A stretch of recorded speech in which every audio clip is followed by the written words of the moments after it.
Hey everyone, I'm back, and today we're going to be talking about Blade Runner, the final cut. And I'm not going to talk about any of the other cuts because, from what I know, they are inferior to this version of Blade Runner 1982. And this movie stars Harrison Ford, Sean Young, and Rutger Hauer, and is also directed by Ridley Scott.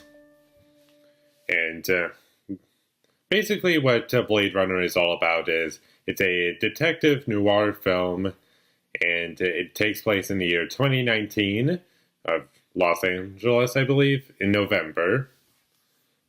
And what happens is 4 replicants are on the loose, and Harrison Ford is basically one of these Blade Runner units. And what Blade Runners do is they kill replicants, and it's not called murder, it's called retirement, because, well, actually, you don't know why, sorry, but why they have to kill them is because, or retire them, is because on Earth, replicants have been made illegal because they, something happened, we don't exactly, I don't remember the specific event that happened, but replicants caused some trouble, and they've been made illegal on Earth. And if any Blade Runner units find replicants, they have to shoot and kill them. Well, the ones that they are designed to kill.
And that's how the world works. Now, the plot is 4 replicants are on the loose, and Rick Deckard, played by Harrison Ford, is being called back into action, and meant to, because he's the best of the best of what they have.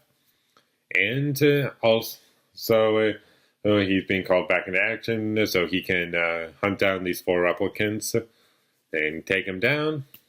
And that's the plot of the movie. And that took a while.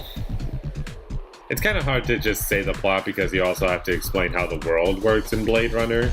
And it makes sense. Despite it taking me a while to explain it, it makes sense. Now, before I begin talking about the movie, I would like to take some time to talk about Blade Runner in general. There are multiple versions of Blade Runner. The 3 most famous versions are the theatrical cut, the director's cut, and the final cut. And I believe this movie was also messed with after terrible test screenings, and I think there's 5 different theatrical versions or something. There's a total of 8 different versions of Blade Runner. And from what I know, the final cut, which I have, this is the best version that there is, and I only have the DVD version. So this is just going to have to do if someone's disgusted that you have a DVD instead of a Blu-ray or 4K Ultra HD. Yeah. And this was only $5 I got from Target or something. I think I got it from Target, and I wanted this for Christmas, but what happened is I just wanted it for Christmas, and my mom was looking all over for it, and I was she'll find it eventually. But little did I know, Blade Runner movies are actually, like these, are actually pretty hard to come by. And when we got to Target, there was only like 2, and this was one of them, so I just grabbed it, and that was the end of that. Also, I've seen this movie 3 times.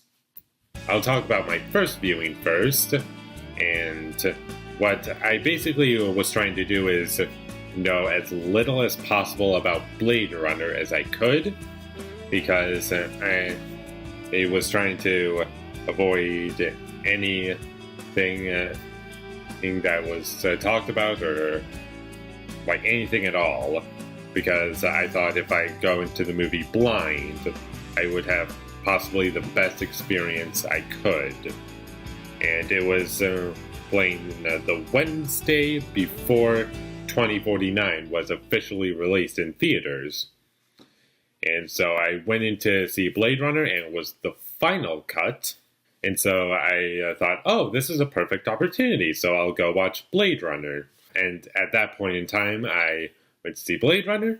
I came out of the theater, and walking out of the theater, my initial reaction to it was, I loved it. And I've seen it 3 times in total, like I said earlier. And after watching it a 3rd time, I think it's a masterpiece now. It's one of my favorite movies ever.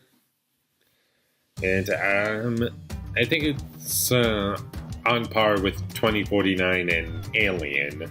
But what separates Blade Runner from Alien and Blade Runner 2049 is both of those 2 films are easier to love upon just one viewing.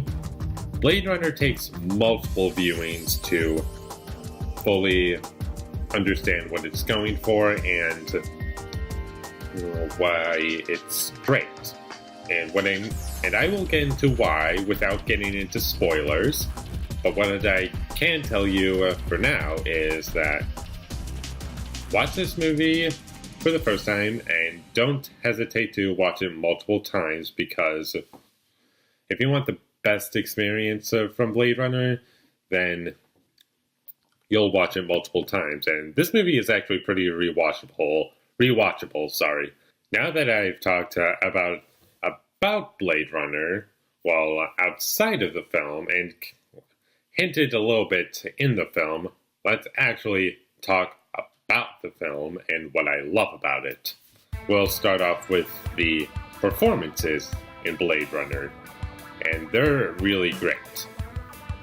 And they work perfectly just the way they need to, and the technical aspects of the film are great. It's in the pre-digital era. I think this is probably the best special effects movie that I've seen before the digital era, from what I've seen. And the world is great. I love it. It looks believable. And every time I watch it, I don't think anything else. Back to the performances, I kind of got off track by getting into the world of Blade Runner. Sorry about that, but back to the performances. We'll start off with Harrison Ford. And actually, I have another thing to say. Yeah. And this is the thing with Blade Runner, both this one and 2049. These 2 movies feel as if when you watch them, they're a little bit less about the story and more about the characters, their interactions, and how well they're held up by the performances. When you watch these 2 movies, it really feels like that's the case, because Harrison Ford, who plays Rick Deckard in this movie, he always feels like he's there's something. How do I put this together?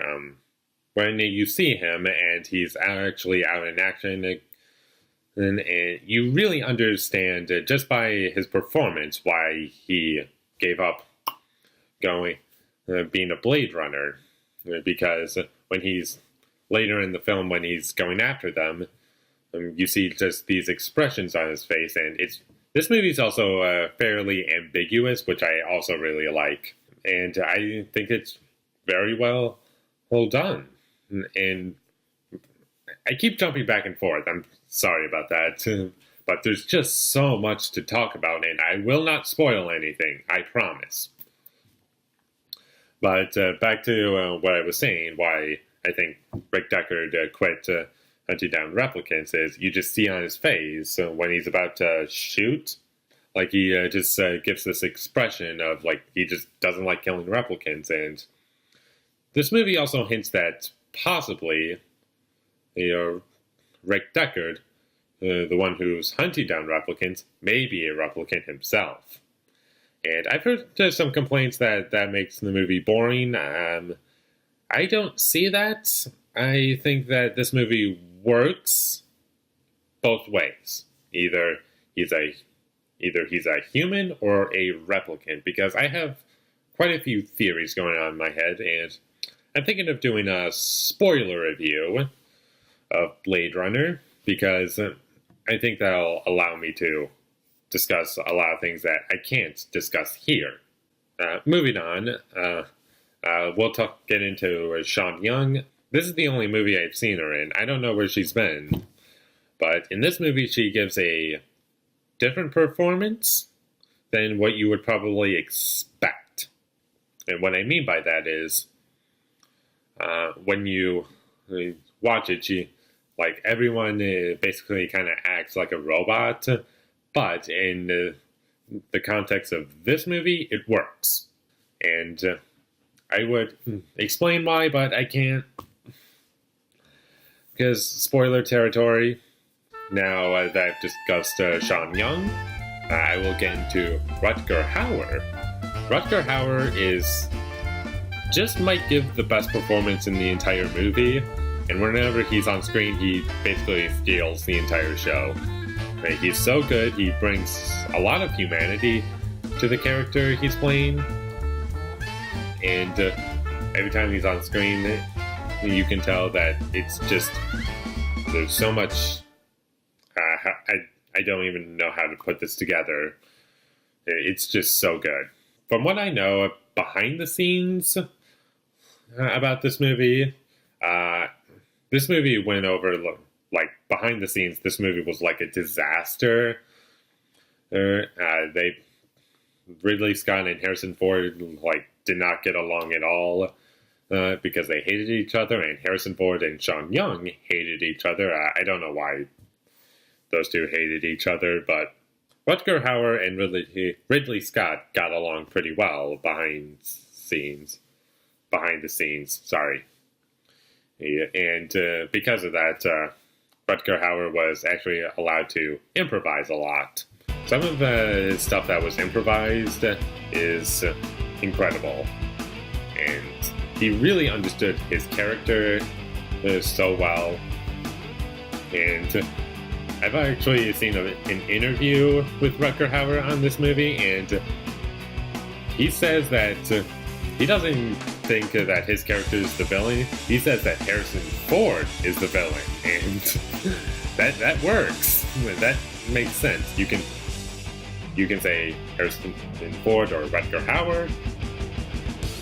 Harrison Ford is the hero, and Rutger Hauer is the villain. If you think it that way, this movie will work. If you think it's the other way around, it still works. I would get into themes in this movie, but there's a bazillion themes in this movie. I doubt I'll get them all. It's mostly about humanity, identity, and what it means to be human. Things like that. And I would get into it, but I don't want this review to be a few hours long. So I'll just save that for another time, if I remember. The musical score. Let's talk about that really quickly. This is pretty great. It's actually memorable. I actually remember it. I don't know. It makes the world feel huge, powerful, and really adds humanity to it in some way. And it fits with the movie incredibly well. in the end, I would get into a lot more into this movie, but the problem is I think I'm going to need to do a spoiler review if I really want to talk about everything I want to, because the best way to review this movie is to get into spoilers. And before I get my grade, I will say a few other things before I do that. Definitely watch this movie, and also watch this movie multiple times if you don't love it on your first viewing. And when you watch it, after you see it the first time, if you go for a second time, analyze as much as you can when you watch it a second time, third time, fourth time, however many times it takes. Like, analyze each scene as best you can with what's going on in the characters' minds. It's all about the characters in Blade Runner. That's what I want to say. Just focus in as much as you can with the characters. I think I got that right. And it might take multiple viewings, but you know what? If you're willing to do that, and I think if you liked it in just one viewing, I don't think it's going to be a problem. And based on multiple viewings and me just really, always finding something to love about this movie, on my most recent viewing, I can't stop talking about this movie. I don't know why. On my third viewing, my third viewing is really when I found it to be a masterpiece. And what I did is, the first act is basically kind of slow, not because the pacing is bad, and I don't mind slow pacing as long as I'm interested in what's happening. And that first act is kind of slow, basically because I'm not really interested in what's happening. But once you get into the second act and the third act, that's really where the meat of everything is. The characters, and that it was so incredibly investing to the point where it changed how I thought with that first act. And now that I covered that, and I gave you the best way to experience this movie, and my third viewing, I finally bought the chemistry between, I bought the romance between Deckard and Rachel. That's what happened in my third viewing. And after all of that, I'm finally going to do it. I'm going to give Blade Runner, the final cut, an A+. When was the last time that happened on my channel? It feels like forever, to be honest.